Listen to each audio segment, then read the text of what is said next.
여러분 안녕하십니까, 권순알입니다. 요즘 그렇지 않아도 푹푹 찌는 더운 날씨에 연일 애국 자유시민들의 속을 뒤집어 놓고 열불나게 하고 있는 대표적 인물 중 한 명이 윤희숙 국민의힘 혁신위원장입니다. 윤희숙 망언이라는 말까지 나오는 윤희숙의 황당한 행태와 관련해서 야권 원로 정치인으로 육선 국회의원과 노동부 장관, 경기도지사 등을 지낸 이인재 한반도 통일연구원 이사장이 윤희숙의 말처럼 국민의힘이 탄핵 반대를 사과하고 민주당에 굴복하면 그로써 국힘은 소멸의 길을 걸을 것이라고 엄중 경고했습니다. 이인재 이사장은 그러면서 윤희숙은 당장 혁신위원장이라는 그 자리에서 물러나라고 직격탄을 날렸습니다. 또 김성회 전 대통령실 비서관은 대선 이후 국민의힘에서 탈당한 당원이 10만에 육박한다는 이야기가 있다면서 대선 이후 김문수 후보의 행보와 한동훈, 조경태, 안철수, 윤희숙 등 배신자들이 설쳐대는 꼴을 보고 싶지 않은 당원들이 국민의힘을 이탈한 것이라고 분석했습니다. 그는 또 국민의힘 혁신의 1조 1항은 배신자 처단이라면서 한동훈, 윤희숙과 같은 배신자들을 단호하게 처단하고 제대로 싸울 수 있는 진영을 갖춰야 지지층이 돌아올 것이라고 강조했습니다. 먼저 육선 의원 출신인 이인재 한반도 통일연구원 이사장은 오늘 자신의 소셜미디어에 올린 긴급 글을 통해서 국민의힘에 대한 지지율이 폭락하고 있어 야단이다. 무능하고 분열한 탓으로 탄핵을 당하고 대선에서도 패배한 때문이라고 밝혔습니다. 그는 이어서 국민의 실망과 분노가 후폭풍으로 밀려오는 것은 필연이다. 당황하거나 두려워 말라. 피하려 해도 피할 수 없다. 온몸으로 견뎌내야 한다면서 그래서 국힘이 혁신위원회를 발족시켰을 것이다. 처음 위원장을 맡은 안철수가 전 비대위원장과 원내대표의 출당을 요구했다가 물러났다. 새로 위원장을 맡은 윤희숙이 또 묘한 말을 했다. 탄핵에 대한 사과를 거부하는 사람이 인적 쇄신 영순이다. 도대체 이게 뭔 소린가? 지난 탄핵 전쟁 때 국힘 의원으로서 탄핵 소추에 반대하고 국민과 함께 탄핵 반대 투쟁에 나선 것을 사과하라는 것이다. 쉽게 말하면 당시 반대 당론을 거부하고 민주당과 함께 탄핵에 왜 앞장서지 않았느냐고 질타한다. 기절초풍할 일이다. 정권을 타도하려는 적의 손을 잡지 않았다고 핏대를 세우는 그는 누구인가라면서 윤희숙을 강도 높게 질타했습니다. 이인재 이사장은 쇄신은 당을 재정비하여 이재명 정권과 치열하게 투쟁하는 것이 목적이다. 이 정권의 위험한 노선과 폭정으로 대한민국의 민주공화정 체제를 위협하고 국민을 절망에 빠뜨리지 못하게 막는 것이 급선무라면서 이런 상황에서 투쟁의 불씨까지 꺼버리려는 망언을 서슴지 않는 게 혁신위원장이 할 소리인가? 당장 그 자리에서 물러나라. 그리고 8월 전당대회에서 새로운 투쟁을 이끌 지도부 구성에 집중해야 한다고 강조했습니다.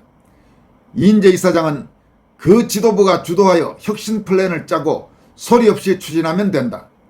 밖으로는 이 정권에 대한 전면적이고 타협 없는 투쟁을, 안으로는 이념적 기초가 튼튼한 혁신을 추진해야 한다고 역설했습니다.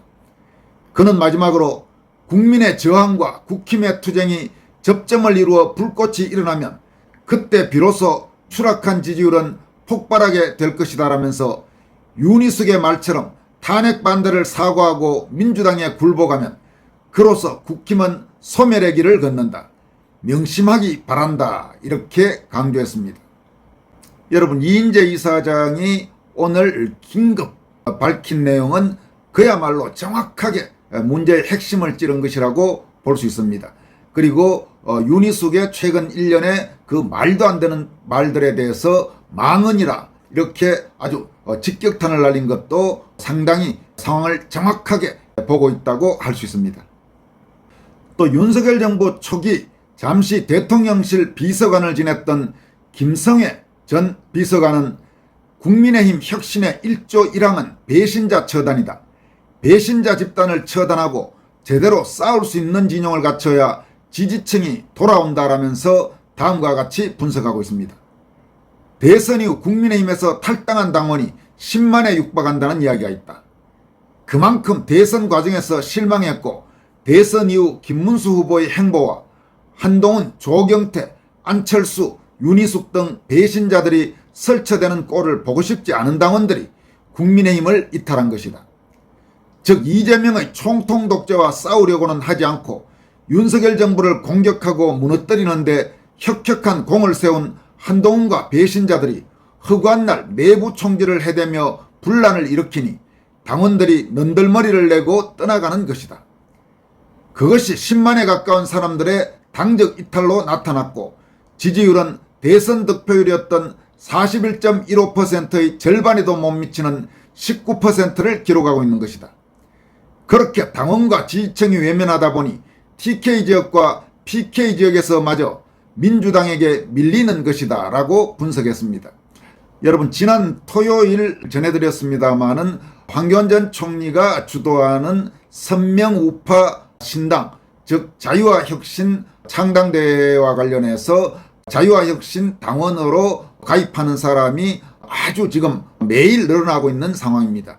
이들 중 상당수가 지금 김성애 전 대통령실 비서관이 지적했듯이 국민의힘의 저 무기력한 행태 그리고 내부 총질하는 행태 그런 행태에 실망한 자유시민들이 국민의힘을 떠나서 대거 지금 자유와혁신 당원으로 가입하고 있고 오는 8월 국민의힘 전당대회에서 한동훈이 당대표가 되는 것을 막은 다음에 바로 국민의힘을 떠나서 자유와혁신에 당원 가입을 하겠다는 사람도 계속 늘어나고 있는 것도 바로 이런 움직임과 무관하지 않아 보입니다. 김성애 전 비서관은 이어서 다음과 같이 밝히고 있습니다. 다시 말해 국민의힘 당원들이 이탈하고 지지율이 빠지는 것은 윤 대통령과의 단절과 중도 확장을 안 해서가 아니다. 오히려 윤 대통령과 단절한다며 허구한 날 사과나 하고 꼴도 보기 싫은 한동훈 같은 배신자들이 설쳐대고 사전투표 같은 말도 안 되는 부정선거를 묵인하고 있기 때문이다. 즉 중도층이 떠나가서가 아니라 지지층의 바람과는 정반대 말도 안 되는 혁신을 떠드는 당의 행태를 보고 주요 지지층이 떠나가고 있기 때문이다. 그 원인이 바로 시대 흐름을 못 읽는 김문수 후보의 엉뚱한 행보고 한동훈이고 안철수고 조경태고 윤희숙과 같은 배신자 집단의 이상한 혁신이다. 따라서 국민의힘이 다시 부활하기 위해서는 혁신 방향을 다시 수정해서 지지층이 바라는 궤도로 방향을 재설정해야 한다. 그 첫 번째 과제가 한동훈 윤희숙과 같은 배신자들을 단호하게 척결해 나가는 것이다. 당에서 윤석열 대통령을 탄핵하는데 부안해동한 배신 집단을 완전히 일소하는 것이다. 그러기 위해선 한동훈의 당계시판 사건에 대해 진상을 규명하고 한동훈 한덕수 공동성명이라는 형식을 빌은 한동훈의 친위 쿠데타 내란 예비 음모 행위를 검경에 고발해서 수사받도록 해야 한다. 또 한동훈 한덕수 공동성명을 통한 친위 쿠데타 내란 예비 음모 세력과 완전히 손절해야 한다. 그것이 국민의힘 혁신 방안의 1조 1항이다. 그러면서 이번 전당대회를 통해 제대로 싸울 수 있는 연부역강한 젊은 세력으로 새로운 진용을 구축하고 이재명의 총통 독재와 맞서 싸워야 한다.